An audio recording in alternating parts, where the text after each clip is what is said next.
Баршаңызға сәлем достар. Бүгін менің ең сүйікті тағамдарының бірі лазанья әзірлейтін боламыз. Жасалу жолы өте оңай, әрі дәмді, ыстық тағамдардың бірі.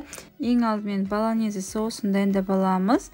Бізге керек зат сәбіз, пияз, 2 сарымсақ, тартылған ет, 2 помидор және де томат пастасы. Енді помидорымыздың ортасын осылай кесіп, үстінен қайнаған ыстық суды құйып 10 минутқа қойып қоятын боламыз, бетін жауып. Оған дейін пиязымызды, сарымсағымызды және сәбізімізді 4 бұрышты етіп турап алатын боламыз.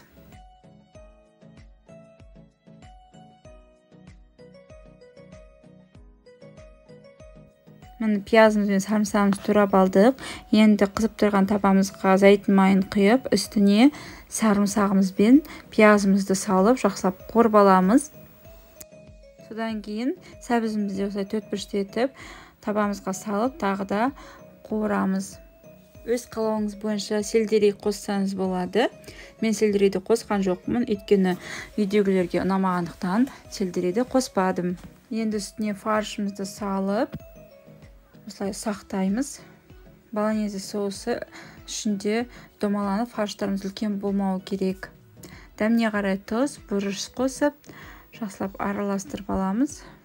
Қуыратын боламыз жақсылап. Міне біздің помидорларымыз дайын. Қабықтары осылай өте оңай ашылатын болады. Сол үшін ыстық суға салып алатын боламыз. Енді помидорларымызды екіге бөліп, блендердің көмегімен езіп алатын боламыз. Езіп алған помидорларымызды жаңағы фарштың үстіне құятын боламыз.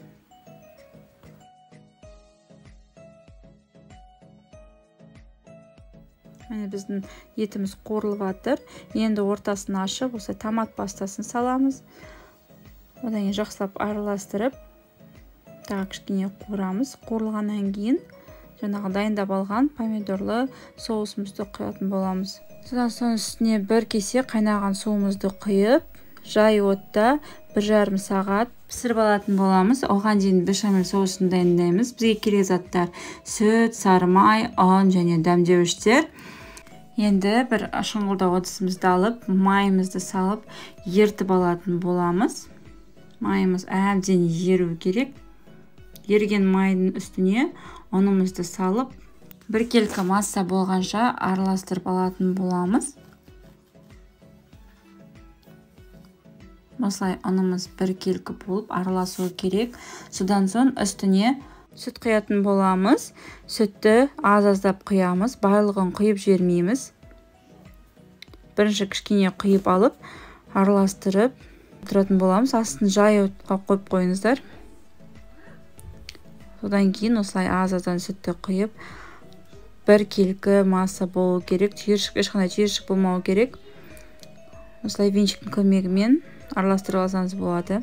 Міне менің массам кішкене уже қоюланып келе жатыр. Үстіне дәмдеуіштер салып, жақсылап араластырып алдым. Міне менің массам қоюланды. Дайын. Енді бөлме температурасында кішкене суытатын боламыз. Болонезе соусы да дайын болды. Енді лазаньямызды жинай бастаймыз. Мен осындай лазаньяның қамырын қолдандым. Оны алдын ала пісіріп алу қажет емес. Міне осындай лазаньяның қамыры. Енді осындай ыдысымызға ең алдымен болонезе соусын салып алатын боламыз. Қамырды салсаңыз жабысып қалуы мүмкін. Сондықтан болонезе соусын осылай жайып шығатын боламыз. Содан кейін осылай қамырымызды жайып шығамыз. Оның үстіне бешамель соусын, осылай бешамель соусын жайып шықтым. Міне осылай бешамель соусын жайып шықтым. Одан кейін болонезе соусын жайып шығатын боламын. Оның үстіне күштен өткізілген сырды себетін боламын. Сыр көп сеппеңіздер, дәмі онша болмай қалады. Содан соң лазанья қамырын қойып шығатын боламын.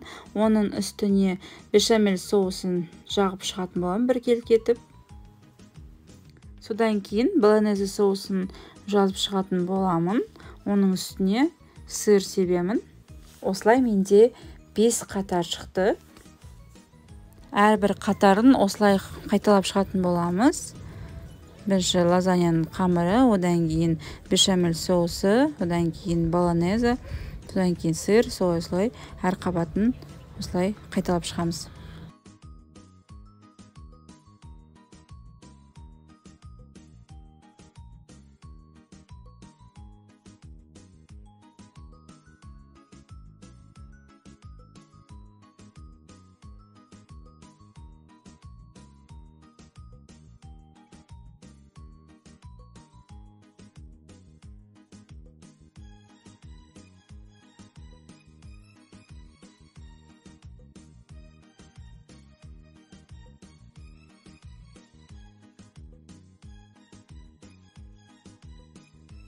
Міне соңғы болонезе соусы. Қалғанын осылай жайып, үстіне тағы да ірімшік сеуіп, лазаньяның қамырларын қойып шығатын боламын. Қызып тұрған пеште 200 градуста 25-30 минут пісіріп алатын боламын. Өз пештеріңіздің ыңғайына қарай піскенін көретін боласыздар. Үстіне бешамель соусын жағамыз. Оның үстіне сыр сепсеңіздер болады. Мен пісіп қалғанда сырды сол кезде бірақ салдым.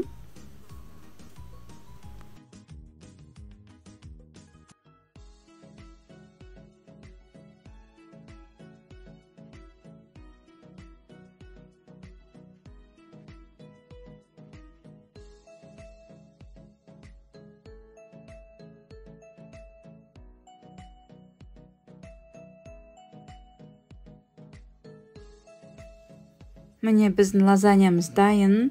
Дәмі өте керемет. Отбасыма ұнады. Сіздер де жасап, отбасыңызды қуансаңыз болады. Өте дәмді болып шығатын ыстық тағамдардың бірі. Сіздерге ұнайды деген ойдамын. Достар, қазақша контентті қолдап, менің арнама тіркеліп, лайк басып, пікір қалдыруды ұмытпаңыздар. Видеоның соңына дейін қарағандарыңызға рахмет. Сіздермен болған мен, Айдана.